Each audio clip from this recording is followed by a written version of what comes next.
Hello दोस्तों, कैसे हो आप सब। अब हम नेक्स्ट टॉपिक पढ़ेंगे, प्रिंसिपल ऑफ होमोजेनिटी। ये आपकी टेक्स्ट बुक में शायद ना दिया हो, लेकिन ये ज़रूरी है कि आप आगे के सम अच्छी तरह से कर पाओ।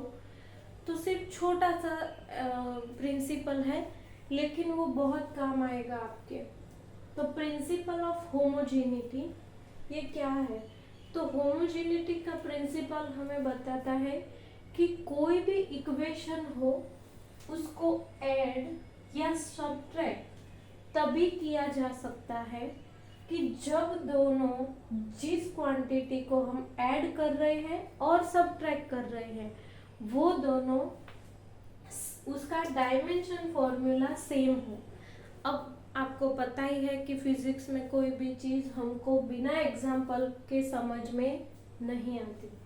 तो हम पहले एक एग्जाम्पल लेंगे, उसके बाद हम समझेंगे कि हाँ मैम ने जो कहा वो सही है। तो a प्लस बी और a माइनस बी तभी हो सकता है कि जब दोनों का डायमेंशन फॉर्मूला सही हो, सेम हो। तो ये क्या है, प्रिंसिपल ऑफ होमोजेनिटी। अब हम एग्जाम्पल से समझेंगे। ये क्या है, वेलोसिटी। ये आपको पता ही होगा कौन सा इक्वेशन है, आपने अगले स्टैंडर्ड्स में पढ़ा होगा। इक्वेशन ऑफ मोशन में यहाँ पे वेलोसिटी दी है, इसका डायमेंशन फॉर्मूला क्या है, x bye T. L1 t ऊपर जाएगा, t माइनस वन। यहाँ पे L1 t माइनस वन, उसका क्या मिला, स्क्वायर। उसके बाद u क्या है, इनिशियल वेलोसिटी। ये क्या है, फाइनल वेलोसिटी। तो दोनों का डायमेंशन फॉर्मूला वेलोसिटी का ही रहेगा। तो ये क्या रहेगा, L2 t माइनस टू। यहाँ पे मैंने डिराइव करके दिखाया है, यहाँ मैंने डायरेक्ट लिखा है, प्लस 2। ये हमारा 2 प्योर नंबर है। प्योर नंबर का कोई डायमेंशन फॉर्मूला नहीं होता। उसके बाद दिया है एक्सेलरेशन। एक्सेलरेशन क्या है बेटा, L1 t माइनस टू। कैसे, a is equal to v by t. v क्या है, L1 t minus one. t क्या है, T1। ये ऊपर चला जाएगा तो L1 t माइनस टू। ठीक है। s क्या है, डिस्टेंस। तो उसका हम सिर्फ क्या लेंगे, L1। अब यहाँ देखो, L2 t माइनस टू। कैसे, ये पावर ये पावर। उसके बाद L2 t minus two plus यहाँ पे क्या मिला, ये L L2 t minus to same मिला।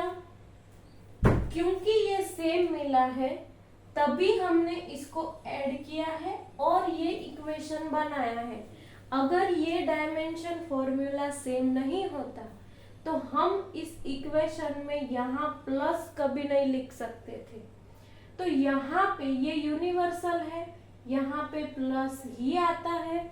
इसका मतलब है कि इन दोनों का और इसका सबका डायमेंशन फॉर्मूला सेम होगा, जो कि हमने डिराइव किया है। अब यहाँ पे हम इसको निकाल के इज इक्वल टू लिख सकते हैं। क्यों, क्योंकि डायमेंशन फॉर्मूला सबके सेम है। इसका मतलब ये हुआ कि आपको इस चैप्टर में कहीं भी कभी भी प्लस के फॉर्म में या माइनस के फॉर्म में कुछ चीज दी जाए तो आपको अगर पता है कि ये डायमेंशनली करेक्ट है तो फिर आपको इज इक्वल टू के फॉर्म में डायरेक्ट लिख सकते हो। कैसे, चलो एक और एग्जांपल दिखाती हूँ जो कि इनकरेक्ट है। देखो यहाँ पे एनर्जी है m1 L2 t minus to. ये 1/2 प्योर नंबर है, यानी 1/2। सपोज ये 2 प्योर नंबर है, ऐसे कोई भी ये 1/2 हमारा नंबर है तो ये क्या निकल जाएगा। क्यों निकल जाएगा उसके लिए पूरी थियरी है। आपको अभी सिर्फ इतना समझना है कि ये प्योर नंबर्स जो आते हैं उनका डायमेंशन फॉर्मूला नहीं होता, ये डायमेंशन लेस है। और अगर आपको ये क्यों निकल जाते हैं, ऐसे कितने नंबर्स हैं जिनके डायमेंशन फॉर्मूला नहीं है, ऐसी कौन सी क्वांटिटीज है, तो वो अलग से एक पूरा सेशन बनाना पड़ेगा। और अगर आपको समझना है वो तो आप मुझे कमेंट करिए, तो मैं एक सेशन बना दूंगी आपके लिए। चलो mv², तो m1 अब मैं डायरेक्ट लिखूंगी बेटा L2 t-2। उसके बाद ये क्या है, प्लस करके m1 into acceleration L1 t-2। अब देखो यहाँ पे m1 L2 t-2, यहाँ पे m1 L2 t-2, लेकिन यहाँ पे क्या है m1 L1 t-2, तो ये क्या है, करेक्ट नहीं है। यानी हम इसको ऐसे नहीं लिख सकते इज इक्वल टू करके। ओके चलो अब यहाँ पे आपको ये ऐसा क्वेश्चन एमसीक्यू की तरह आएगा। कैसे एमसीक्यू की तरह, सपोज आपको यहाँ पे दिया है x हमारा डिस्टेंस है, तो फाइंड आउट करो a की वैल्यू क्या है, b की वैल्यू क्या है, c की वैल्यू क्या है और d की वैल्यू क्या है। इतना क्वेश्चन होगा और आपको ये तभी पता चलेगा जब आपको प्रिंसिपल ऑफ होमोजेनिटी आता हो।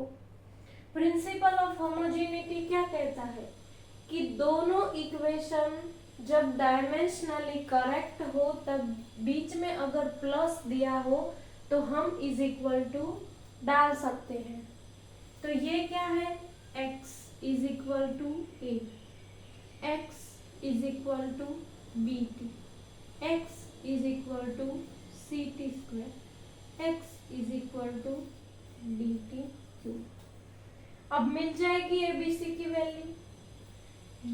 abc की वैल्यू कैसे मिलेगी, x हमें दिया है डिस्टेंस, डिस्टेंस का फॉर्मूला आता है L1, तो a की वैल्यू क्या है L1।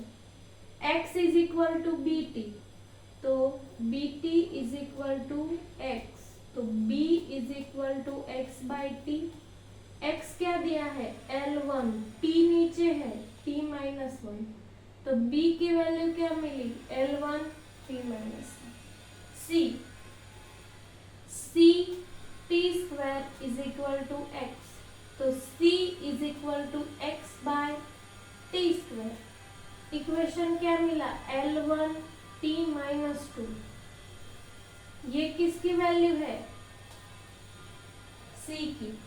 अब d is equal to x/t³ L1 t-3 d। समझ आया, ये तो आप मैथ्स ये बढ़िया से आता है आपको। आपको क्या समझना था, आपको होमोजेनिटी समझना था, आपको ये समझना था कि इसको हम आप इंडिविजुअली इज इक्वल टू करके लिख सकते हो। ये आपको कहीं और भी मिल जाएगा, लेकिन आपको ये क्यों लिखा है इज इक्वल टू करके सबको अलग अलग, वो मैंने आपको यहाँ पे समझाया। अब ये वाला जो एग्जाम्पल था ये आपको मैं फिर और पढ़ाऊंगी, ये आपकी एनसीईआरटी में भी दिया है, चेक द करेक्टनेस वाली मेथड में। आज आपको सिर्फ ये वाला एग्जाम्पल समझना है कि यहाँ पे मैंने इज इक्वल टू क्यू डाला और यहाँ पे मैंने इज इक्वल टू क्यू डाला। प्रिंसिपल ऑफ होमोजेनिटी, बहुत सारे एमसीक्यूज आएंगे इस तरह से होंगे, प्लस देख के आपको समझ जाना है कि इसको तभी ऐड किया जा सकता है जब इसके डायमेंशन फॉर्मूला सेम हो। अगर डायमेंशन फॉर्मूला सेम है, बीच में इज इक्वल टू डाल दो। आपको ये नहीं सोचना है कि इसका डायमेंशन फॉर्मूला सेम होगा या इनकरेक्ट होगा, हमें कैसे पता चलेगा? अगर प्लस दिया है तो डाल दो, आपको डायरेक्ट आंसर मिल जाएगा। ये सेम होगा तभी आपको ढूंढने के लिए कहेंगे, लेकिन ये सही नहीं है वो हमें कैसे पता करना है? तो वो दूसरी मेथड है, वो मैं आपको दूसरे वीडियो में बताऊंगी, ठीक है? आपको अभी ये समझना है। Thank you.